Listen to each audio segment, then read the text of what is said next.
The man bought a century-old castle in the spring of the year before last, and after 2.5 years of hard work, he has transformed the once dilapidated castle into a new site. Although the renovation process has been relatively slow, every little change brings joy. Recently, Danny poured a load-bearing wall on the first floor, and early this morning, he brought back many steel beams from the city to prepare for constructing the floor frame on the second floor. However, before that, they needed to clear the abandoned pipes on the other side of the floor. These pipes had long since corroded and could be easily detached from the wall with a gentle tug.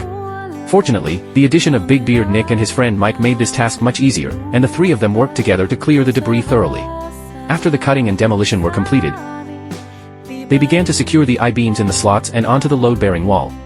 Once the steel beams were secure, Danny bought a truckload of wooden beams and began to assemble the floor frame piece by piece, following the method used for building the previous floor frames. After a full day of effort, they finally completed the floor on the second level. Danny felt very excited, as this area used to be a living room in the castle where the family shared joyful moments, marking a wonderful beginning. With the completion of the second floor decking, Danny could now use the lift to start constructing the floor frame for the third level, again using I-beams as the load-bearing beams and wooden beams to assemble the frame. During this time, he also hired several workers to clear the debris at the edge of the left side of the roof.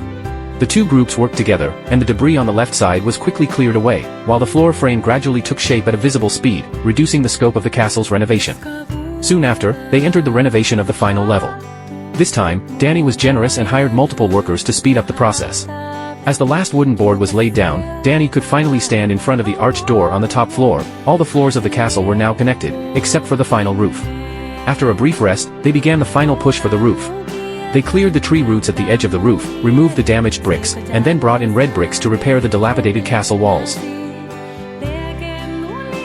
After repairing the arched door and the load-bearing wall, Danny purchased a large amount of wood and, with the help of his friends, completed the framework for the final layer of the roof. Despite the recent rainy weather, Danny had no plans to stop.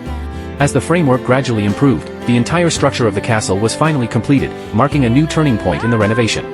Next week, Danny will start the work on the remaining roof of the castle. Let's look forward to his next progress together.